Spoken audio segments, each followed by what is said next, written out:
The heart surgeon's 6-year secret, the CEO, the doctor, and the hereditary flaw. The heart-stopping reunion. Attention! We're about to reveal a secret that could collapse 2 lives. But before you dive into this high-tension story, give us a like if you believe the truth always finds a way out. Subscribe to the channel right now and tell us which corner of the world you're listening from. Dr. Sophia Nolan never imagined an ordinary shift would change everything. When the door to the conference room opened and she saw the face of the new chief of service, the floor seemed to disappear beneath her. It was him, Dr. Ethan Wells, the man who had vanished from her life 7 years ago, unaware that he left behind far more than broken promises. Now, they would have to work side by side at the prestigious Boston General Hospital. But what Ethan still didn't know was that every night, Sophia returned home and embraced the biggest secret a heart can hold. 1. The chief's arrival and the reckoning. The morning started like all the others. Dr. Sophia Nolan parked her car in the Boston General basement, smoothed her white coat, and pulled her hair into a tight bun, an automatic gesture preparing her for battle. Here, she was respected. A cardiothoracic surgeon, steady hands, lightning-fast decisions. But today, something felt different. She entered the conference room to find the team assembled. Familiar faces, casual conversations, the smell of fresh coffee. Everything was normal until the hospital director rose and clapped for attention. Colleagues, I want to introduce the new chief of our cardiothoracic surgery team. He comes with a brilliant career, international experience, and will lead our most complex procedures. Please welcome Dr. Ethan Wells. The name echoed like silent thunder.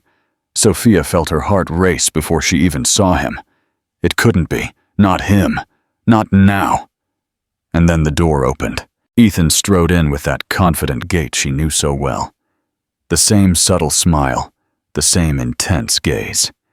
He greeted the team with courteous nods, but when his eyes met Sophia's, he paused. For a fraction of a second, the entire world seemed to freeze. His eyes widened slightly. Surprise, recognition, maybe even a flash of something she couldn't decipher. But Ethan recovered quickly, too professional to let any emotion spill over. "It's a pleasure to meet you all," Ethan said, his voice firm and deep. "I'm excited to work with such a competent team." He didn't address her directly, but Sophia knew. He knew who she was. The meeting continued, but Sophia heard nothing more. Her mind was trapped in another time. 7 years ago, a night that began with laughter and whispered promises, and ended with a silence that was never broken. She had tried to find him, called, messaged, went to his apartment. But Ethan had vanished, traveling abroad without warning, without farewell. And when Sophia discovered she was pregnant, it was too late. He was gone, and now he was back, as her boss, as if nothing had happened. When the meeting ended, Sophia was the first to rise. She needed out. She needed air. But before she could reach the door, she heard his voice behind her. "Dr. Nolan." She stopped, closed her eyes for a second, then turned slowly. Ethan was a few feet away, hands in his coat pockets, his expression carefully neutral. But there was something in his eyes, curiosity, tension, and perhaps regret. "We need to talk," he said quietly, almost a plea. Sophia lifted her chin, putting on the mask of cool professionalism she had learned to wear so well. "There is nothing to discuss, Dr. Wells. We are colleagues now, that is all." "Sophia, it's Dr. Nolan," she interrupted, her voice firm as steel. "And if you'll excuse me, I have a surgery in 20 minutes. She turned her back and left the room before he could say anything else, before he could see the tears she was holding back with all her strength. Hours later, Sophia was in the OR, focused on a bypass surgery. Her hands were steady, her movements precise. Here, she was in control. Here, nothing from the past mattered. But when she finished and exited the room, she found Ethan leaning against the hallway wall, waiting. "What do you want?" Sophia asked, too tired to maintain her coolness. "We have a complex surgery tomorrow, a heart transplant. I will need you as my second," he said, cutting straight to the point. Sophia crossed her arms. "You can choose any other surgeon on the team. I choose you." Their eyes met again, and this time, Sophia saw something that disarmed her. Vulnerability. "It's not a request, Sophia. It's a professional necessity.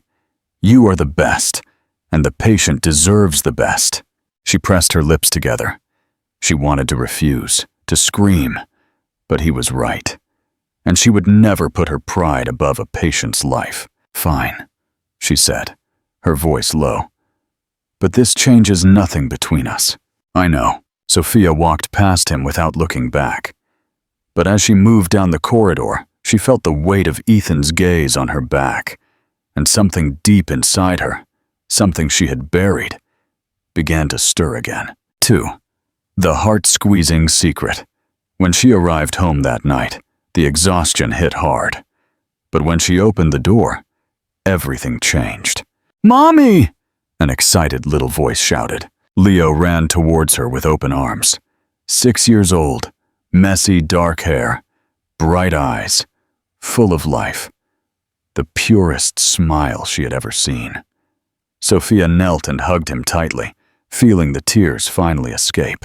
"How is my love?" she whispered, kissing the top of his head. "Are you okay, Mommy?" Leo asked, pulling back a little to look at her, with that strange wisdom children sometimes possess. "I am now," Sophia smiled, wiping her tears. Leo smiled back and took her hand. "Come on, I made a drawing for you." As Leo led her to the living room, Sophia looked at her son's face and saw, as she always saw, Ethan's features. The shape of his eyes, the way he smiled, the presence that filled the room. And for the first time in years, she wondered, what if he knew? But then she pushed the thought away. Not now. Maybe never. That night, as she tucked Leo into bed, the boy asked the question he always did. "Mommy, when will I meet my dad?" Sophia felt her heart clench. "Someday, my love, someday. Does he know I exist?" She swallowed hard. "He couldn't stay, Leo, but that doesn't mean you aren't loved." Leo nodded, but there was a sadness in his eyes that shattered Sophia. She kissed her son's forehead and slipped out of the room. And there, alone in the dark hallway, Sophia leaned against the wall and let the tears fall. Because tomorrow, she would have to stand shoulder to shoulder with Ethan. Professional again. Distant. As if her heart wasn't screaming the truth no one could hear. You have a son, and he has your eyes. 3. The surgery and the age reveal. The alarm clock rang at 5 a.m., but Sophia was already awake. She had spent the night tossing and turning, thoughts circling endlessly. Ethan, the surgery, his gaze, the unspoken words, and Leo. Always Leo at the center of it all. She rose silently, took a cold shower, trying to wake up not just her body, but the courage she would need to face the day. The hospital was quiet when Sophia arrived. The surgery was scheduled for 7, but she was always early. Today, the preparation was different. Today, she needed to emotionally armor herself. When she entered the prep room, she saw Ethan already there, reviewing the patient's x-rays. He looked up and saw her. For a second, relief, perhaps anticipation crossed his face. "Good morning," he said, his voice controlled. Professional. "Good morning," Sophia replied, maintaining a safe distance. "The patient is a 52-year-old male, end-stage dilated cardiomyopathy," Ethan began to explain, pointing to the images. "The donor heart arrived 2 hours ago. We have a 6-hour window for the transplant." They worked in sync in the operating room, their movements precise, their communication almost telepathic. When Ethan exposed the diseased heart, Sophia felt a tightness in her own chest. That tired, failing organ seemed to carry a different symbolic weight today. The hours simultaneously flew and dragged, suture after suture, connection after connection, and then the moment of truth. The heart began to beat, strong, rhythmic, alive. "Good job, Dr. Nolan," Ethan said, and there was something in his voice that went beyond professional praise. "You too, Dr. Wells," she replied, keeping her guard up. After the surgery, Sophia went straight to the break room. She needed a moment alone. But when she opened the door, she found Ethan sitting there, his head in his hands. "It was a good surgery." Sophia broke the silence, keeping her voice neutral. "It was," he conceded. "You are extraordinary, Sophia. You always were." She felt her heart race at the compliment, but didn't show it. "Thank you." Ethan stood up. "Sophia, I need to tell you something." "Gabriel, no," she interrupted, shaking her head. "Don't do this." "But I have to." 7 years, Sophia. 7 years. And I never stopped. "Stopped what?" she interrupted, her voice beginning to tremble. "Thinking about me. Remembering me. Because you had 7 years to come back, Ethan. 7 years. And you chose not to." "You're right," Ethan finally said, his voice grave. "I was a coward. I ran. And not a day goes by that I don't regret it." "Regret doesn't change the past, Ethan." "I know," he said, genuine pain in his eyes. "But maybe we can build something new. As colleagues. As friends." Sophia took a step back. "I have to go. I have to pick up my son from school." It was only when the word son left her mouth that she realized the error. Ethan's eyes widened slightly in surprise. You have a son?" Sophia felt the panic rising, but kept her expression controlled. "Yes, I do. How old is he?" The question hung in the air like a bomb about to detonate. Sophia could lie, but something inside her was tired of lying. 6 years old, she said, and watched Ethan's expression change. He opened his mouth, closed it, then opened it again. His eyes flickered rapidly, doing the math. "Ethan, I have to go," she said quickly, grabbing her bag and practically running for the door. "Sophia, wait!" But she didn't. She couldn't. If she stayed 1 minute longer in that room, everything would collapse. Interactive question. What would you do in Sophia's place? Continue hiding the truth for Leo's emotional safety, or confess and risk the chaos? Tell us in the comments. 4. The collapse and the diagnosis. When Sophia arrived at Leo's school, she found him sitting quietly on the playground, pale. Her mother's heart immediately sounded the alarm. "Leo." She knelt in front of him. "What happened, my love?" "I'm tired, Mommy," he said in a weak voice that was not normal. Sophia placed her hand on his forehead. "No fever." "Tired how, sweetie? Did you play too much?" "No, just my chest feels heavy." Sophia's blood ran cold. She was a doctor. She knew what that could mean. And it was her son. "Let's go home, okay? And tomorrow, we'll go to the doctor." Holding her son in her arms, Sophia felt the world beginning to unravel. Because some things, not even the best surgeon in the world could fix alone. The night was long, exhaustion, heavy chest. For any parent, it would be worrying. For a mother who was also a cardiologist, it was terrifying. The next day, Sophia sat in the waiting room of Dr. Marcus Stone, a pediatric cardiologist she trusted implicitly. The initial physical exam was careful. Dr. Stone listened to Leo's heart for a long time. The echocardiogram began, and as the images appeared, the cardiac chambers, the valves, the blood flow, Sophia's stomach churned. Dr. Stone said nothing during the exam, too professional to show concern in front of the child. But Sophia saw it. She saw the slight irregularity. As soon as the door closed behind Leo, Dr. Stone's professional smile vanished. "I saw it," Sophia interjected, her voice trembling. "I saw it, Marcus. There's a structural alteration, slight, but it's there." He sighed. The mitral valve is not closing completely, and there is a subtle thickening of the interventricular septum. Sophia put her hands to her face. The technical words echoed in her mind. Hypertrophic cardiomyopathy, HCM. Genetics. Hypertrophic cardiomyopathy has a strong hereditary component. Do you have a family history? Dr. Stone asked. Not on my side, Sophia said, and then fell silent. She had never thought about it. She had never asked Ethan about his family's medical history. And the father? Sophia remained silent for a long moment. I don't know. He's not present. Sophia, we need a cardiac MRI and some genetic testing, Dr. Stone said softly.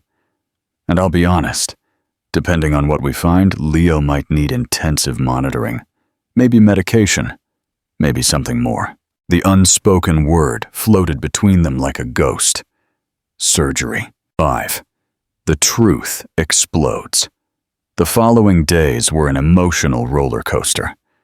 2 weeks of waiting for the MRI felt like an eternity. Meanwhile, life at the hospital continued, which meant living alongside Ethan. He had tried to approach her several times, but Sophia always found an excuse to escape. One afternoon, he found her in the hospital library, reviewing articles on pediatric cardiomyopathy. Looking for something specific? His voice startled her. Sophia turned her head sharply, meeting Ethan's worried expression. It's for a case, she lied, closing the tablet. I know you, Sophia, Ethan said softly. You don't read articles on pediatric cardiology unless it's personal. You knew me, she corrected bitterly. Past tense. Your son. Is he okay? The question was like a punch to the gut. Why do you care? She asked, her eyes burning. Because I care about you, he said simply, without preamble. 7 years, Ethan. 7 years without a word, and now you care? I always cared, he retorted, his voice thick with genuine pain. I was just too much of a coward to come back. And what changed now? Seeing you again. Realizing that what I felt never went away. Before Sophia could answer, her cell phone rang. It was Leo's school. She answered immediately, her heart pounding. Ms. Nolan, I'm the school secretary. Leo fainted during gym class. The world stopped. He fainted? He's awake, but very pale. We thought it best to call you. I'm on my way. Sophia hung up, grabbing her bag frantically. What happened? Ethan stood up. Immediately alert. My son. He collapsed at school. I have to go. I'm going with you. Sophia, you're panicking. You can't drive like this. Let me take you. She wanted to refuse, but he was right. Her hands were shaking too badly. Fine, she conceded, her voice cracking. He drove fast, but safely. When they arrived at the school, Sophia ran to the nurse's office and found Leo on a small cot, pale, eyes closed. Leo, she cried, holding his face in her hands. What happened, my love? Mommy, I was running and everything went dark. It's okay, my love. Mommy is here. It's okay. Then, Leo looked past her shoulder and saw Ethan standing in the doorway. Who is he, Mommy? Sophia turned and found Ethan's eyes locked on Leo, his expression completely altered. Surprise, shock, recognition. Because in that moment, seeing the child up close for the first time, it couldn't be denied. The same eyes, the same face shape, the same way he frowned. Leo was Ethan's perfect copy, and from the devastated look on Ethan's face, Sophia knew. He knew. 6. The definitive confession and the alliance. The silence in the school nurse's office was deafening. Ethan was frozen in the doorway, his eyes fixed on Leo. He's a colleague of Mommy's, honey. Sophia quickly forced a smile. He brought me here fast. Hi, Leo said shyly.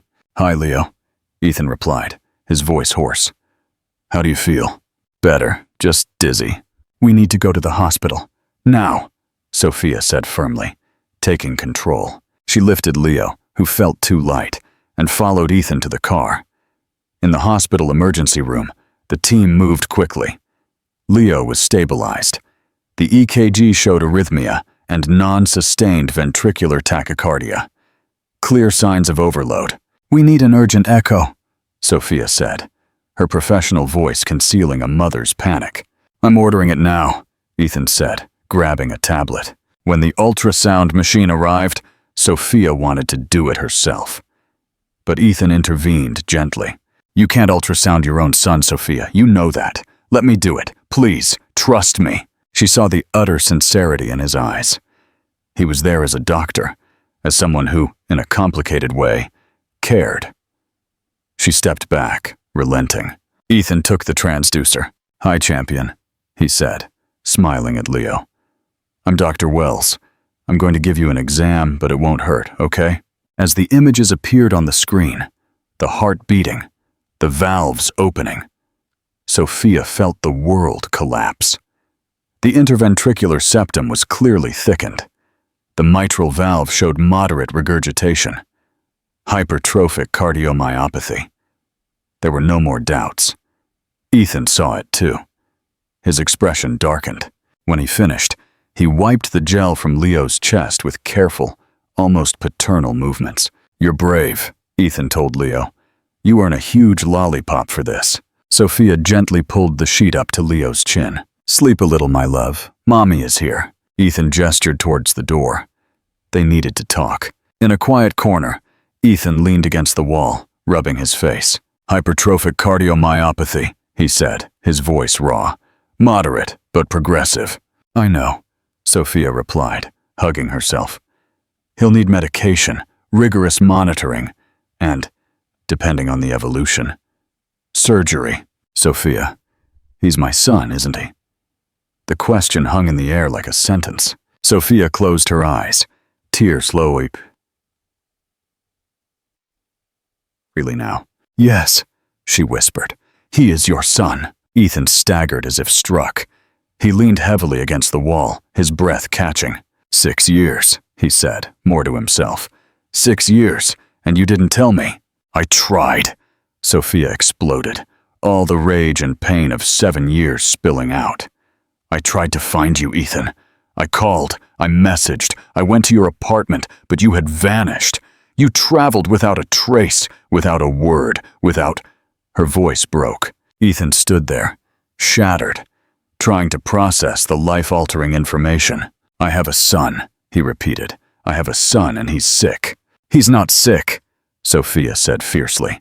"He has a condition, and I'm going to take care of him, as I always have. Alone." "You don't have to be alone anymore," Ethan said, taking a step toward her. "Now you want to be present. Now that you know—" "I always cared, Sophia, always, but not enough to come back." Ethan opened and closed his mouth. Then, for the first time, she saw tears in his eyes. "You're right," he said, his voice breaking. "I was a coward. I ran because I was afraid of what I felt for you. Afraid of commitment. Afraid to fail. Afraid to be like my father." Sophia blinked, surprised by the unexpected confession. "What?"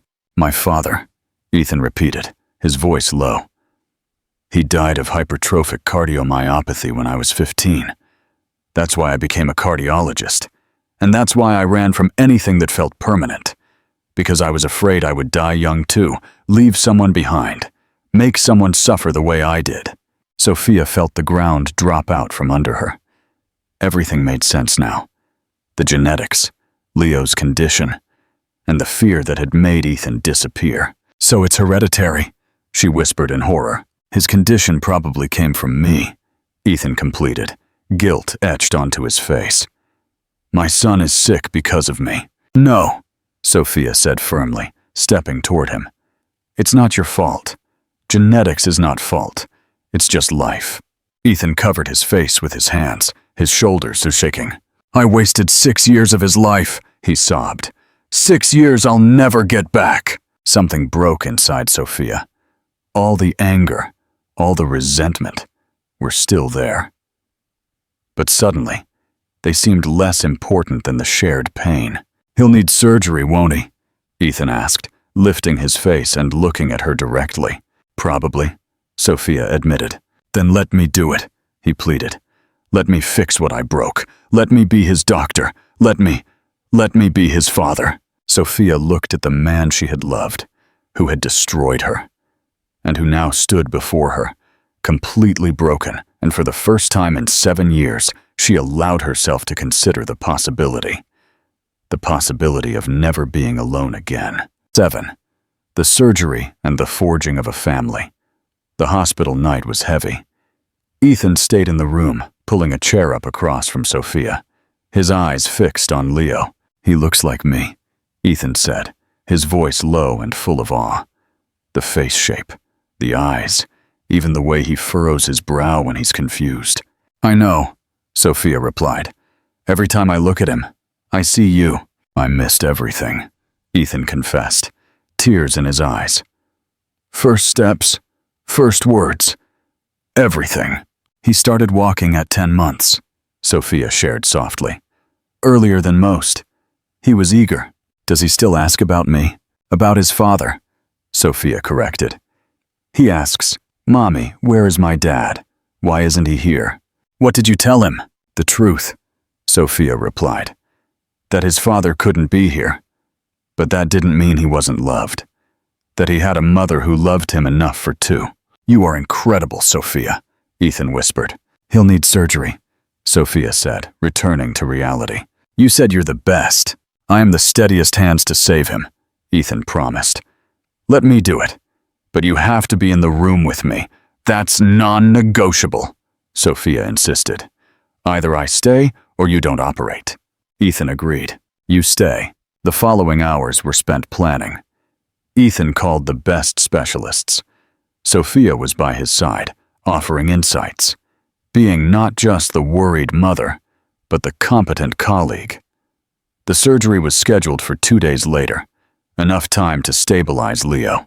Give this video a like if you believe shared crisis is the true test of a relationship. The morning of the surgery dawned gray. At 5 a.m., Leo was wheeled away. He looked up at Ethan. "You'll fix my heart, right, Dad?" The word "dad" hit Ethan with a physical impact. He knelt by the bed.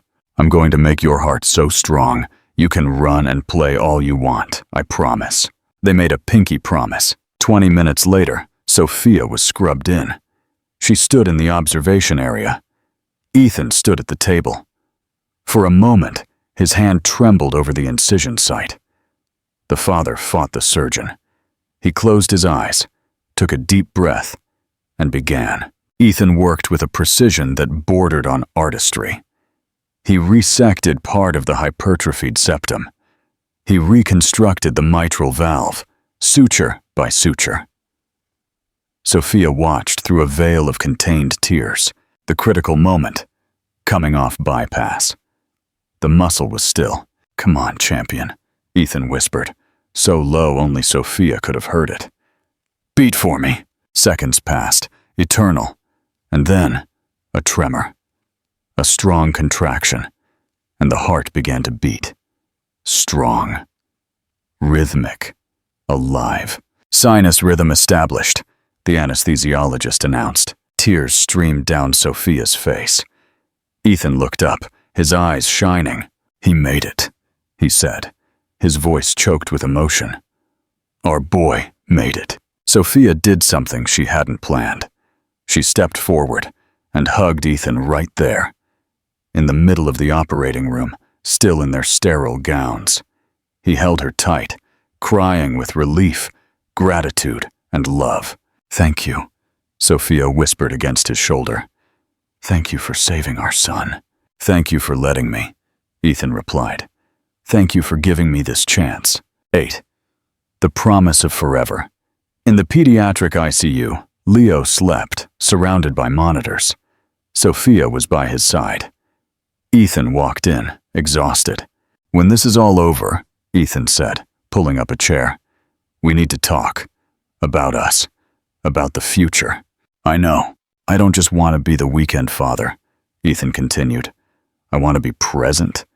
Breakfasts, homework, bedtime stories, everything. I love you, Sophia. I always did. And now, seeing Leo, I can't imagine my life without both of you." I love you too, Sophia admitted, her voice barely a whisper. But it still hurts. I won't disappear, Ethan promised. I'll prove it to you, not with words, but with actions, every single day, until you trust me again. Suddenly, a faint sound came from the bed. Mommy! Leo was waking up. Dad, he murmured, looking for Ethan. I'm here, champion, Ethan said, rushing to his side, his heart bursting. I'm right here. Did you fix my heart? I did, Ethan confirmed. You have a superhero heart now. You won't leave? Leo asked, looking from one to the other. Never, Sophia promised. Never, Ethan echoed. 9. The legacy of second chances. A week later, a healed Leo was moved to a regular room. One night, Ethan sat by the bedside holding an envelope. It's a letter, he told Sophia. I wrote it on the eve of the surgery, just in case something went wrong.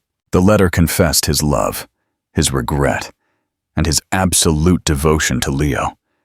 It pleaded with Sophia not to let pain define her. When Sophia finished reading, she was openly weeping.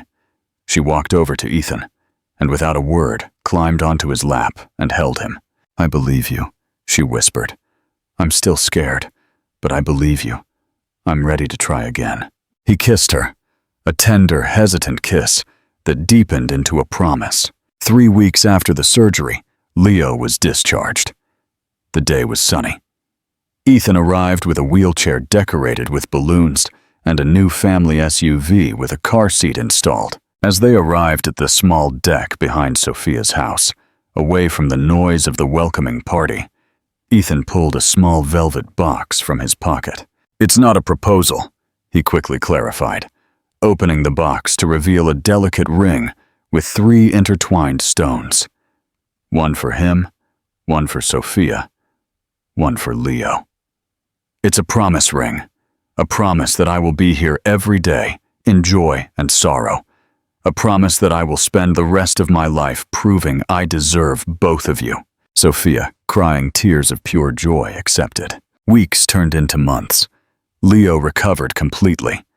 Ethan officially moved in.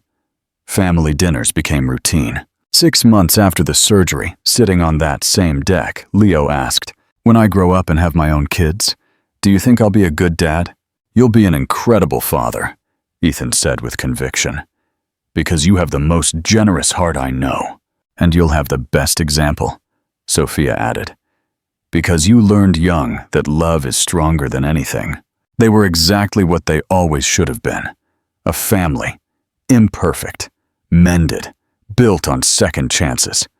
But most of all, real and full of love. Some stories don't begin with happy endings. They begin with broken hearts, with painful absences, with broken promises.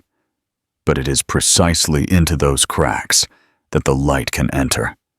Sophia and Ethan discovered that true love is not the one that never fails, but the one that gets up after the fall, that chooses to rebuild, that finds strength in forgiveness.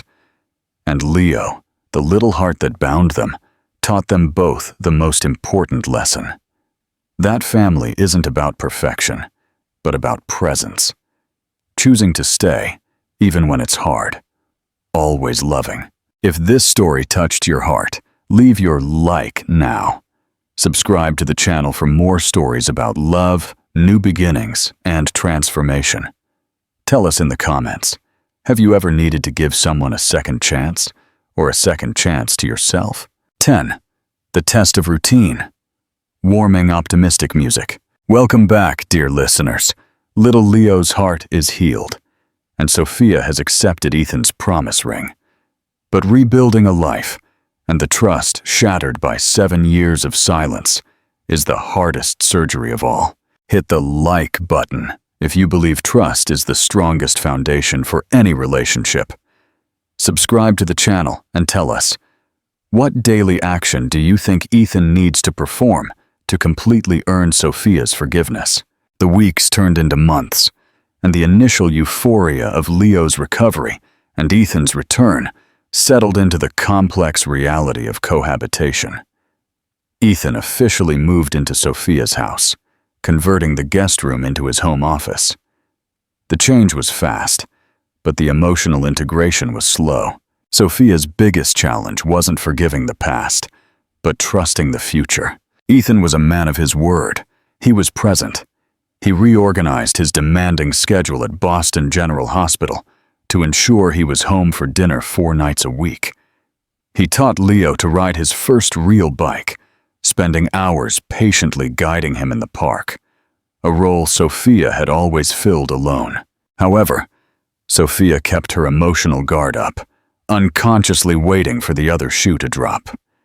She watched him constantly, checking his phone when he left the room, listening to the tone of his voice when work stress was high, afraid that the old, self-sabotaging Ethan would resurface. 11. The midnight crisis. The test arrived one Friday night. Ethan had a crucial, high-stakes surgery that dragged on until midnight.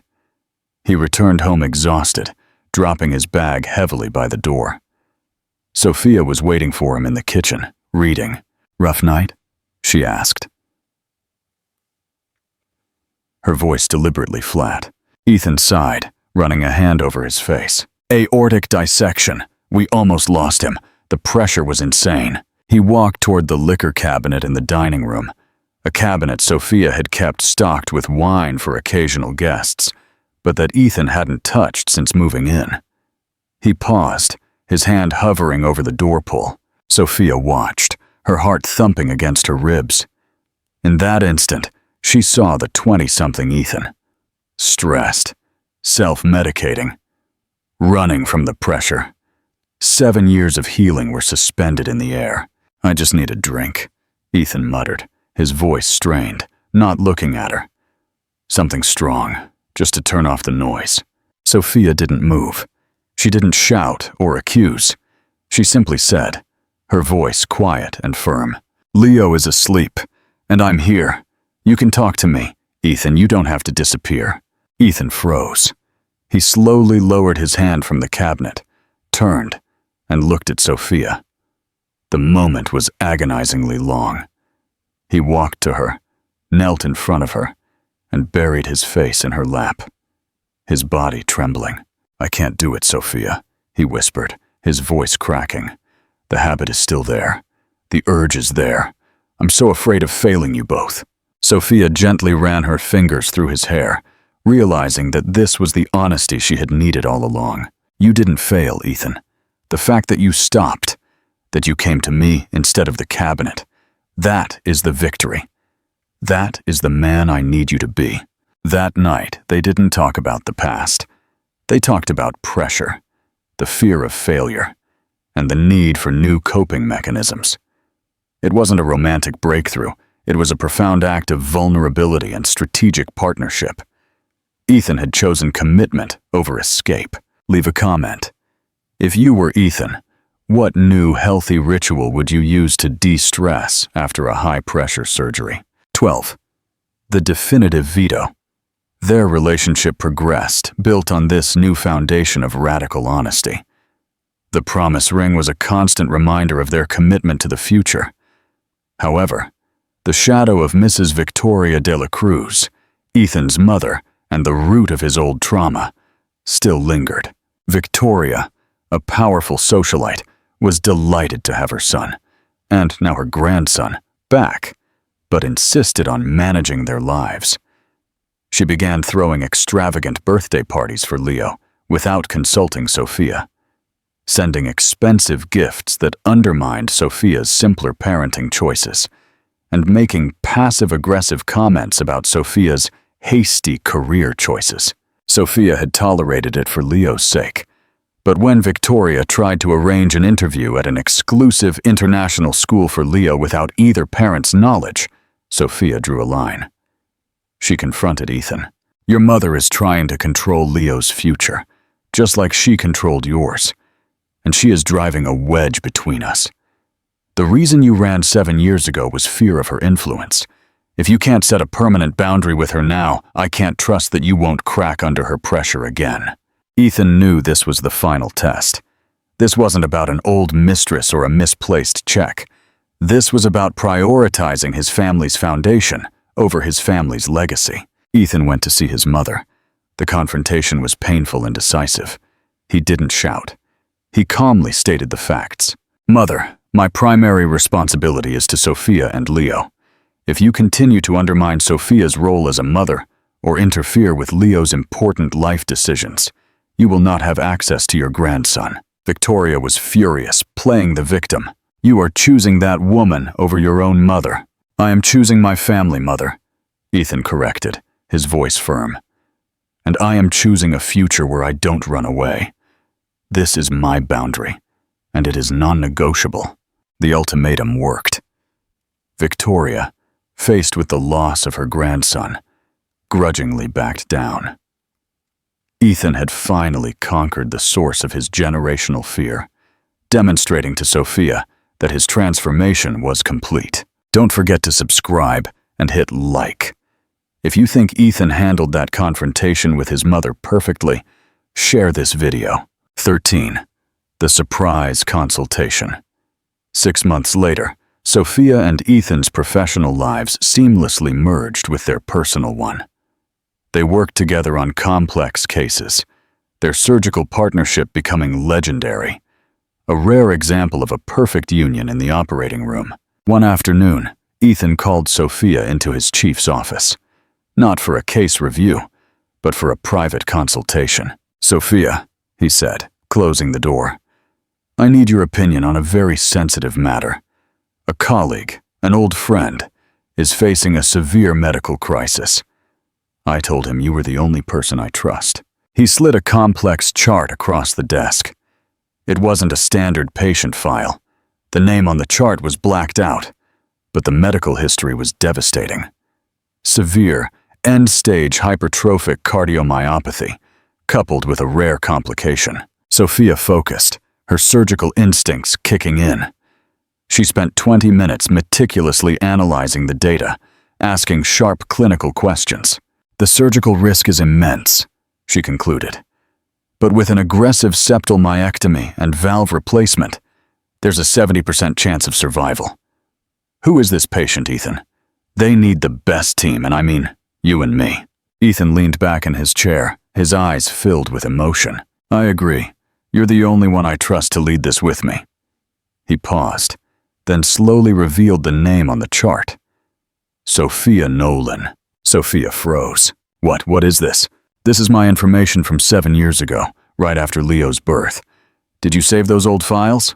"I saved everything," Ethan admitted. "But that's not the point. Read the dates." The dates were current. The data was from her recent annual physical, ordered by Ethan's assistant a week prior, under the guise of an administrative edumbush. "When I ran 7 years ago, I promised myself I would dedicate my life to preventing the pain my father caused," Ethan said, his voice trembling. "When Leo got sick, I knew the gene was active, but I had to know about you. The stress of Leo's surgery and my own genetics. I had to make sure you weren't carrying any silent damage." He pulled out the final lab report. "The good news, your heart is structurally perfect. The bad news, your stress hormones are critically high. You need to stop carrying the weight of the past." Sophia felt tears well up. He hadn't just saved Leo. He had been meticulously watching over and protecting her for months, using his medical expertise as an act of devotion. "How do you feel about Ethan using Sophia's medical information this way? Was it a necessary act of love or a breach of privacy?" Join the conversation in the comments. 14. The eternal promise. That night, Ethan took Sophia back to the hospital. Not to the OR, but to the rooftop of the cardiac wing, the highest point in the city, where they often went for moments of quiet reflection after successful surgeries. The Boston skyline twinkled below them. "This is where I used to come after you left," Ethan confessed, looking at the city lights. "I'd stand here, look at the lights, and force myself to admit I failed. It's also where I stood the night after Leo's surgery, and I made a final promise." He turned to her, removing the promise ring from her finger. "This was a good pact, Sophia. It got us through the war, but the war is over. Now, We build the peace. Ethan knelt, not with a simple gesture, but with the seriousness of a man making the most important commitment of his life. He pulled out a new, simple ring, a platinum band engraved on the inside. Sophia Nolan, you taught me that the true meaning of a promise isn't that you won't fall, but that you will always, always show up. You are the strongest person I have ever known. You carried my son and saved my soul. Will you make me the proudest father and the most honest partner by being my wife? Will you be Mrs. Wells? Sophia's tears flowed freely. She saw no trace of the cowardly young doctor. She saw the man who risked his life for their son and prioritized her health above his own fear. "Yes," she whispered, her voice choked. "Yes, Ethan, I will marry you." He slid the new ring onto her finger. The inscription read, "Presente siempre," always present. They returned home to tell Leo. The boy didn't seem surprised.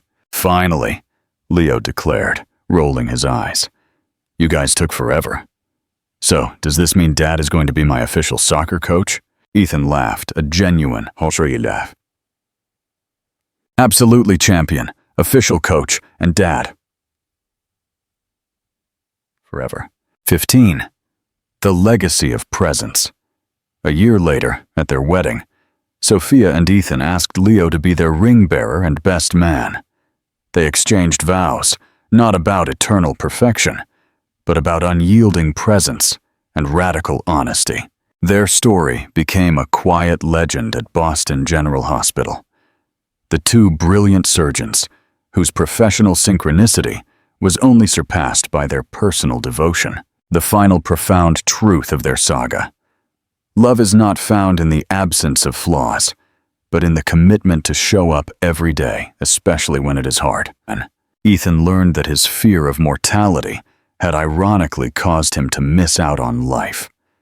Sophia learned that forgiveness is not about erasing the scar, but accepting the healed man it revealed. And Leo, the little heart that healed them all, lived his childhood not with broken promises, but with two parents who were always present. Thank you for joining us on this incredible journey of healing and hope. Final call to action. Subscribe to the channel to never miss a story of true human connection. Give this video a like if you believe the greatest promise is the promise of presence. Comment below. What was the deepest lesson Sophia taught Ethan about true commitment?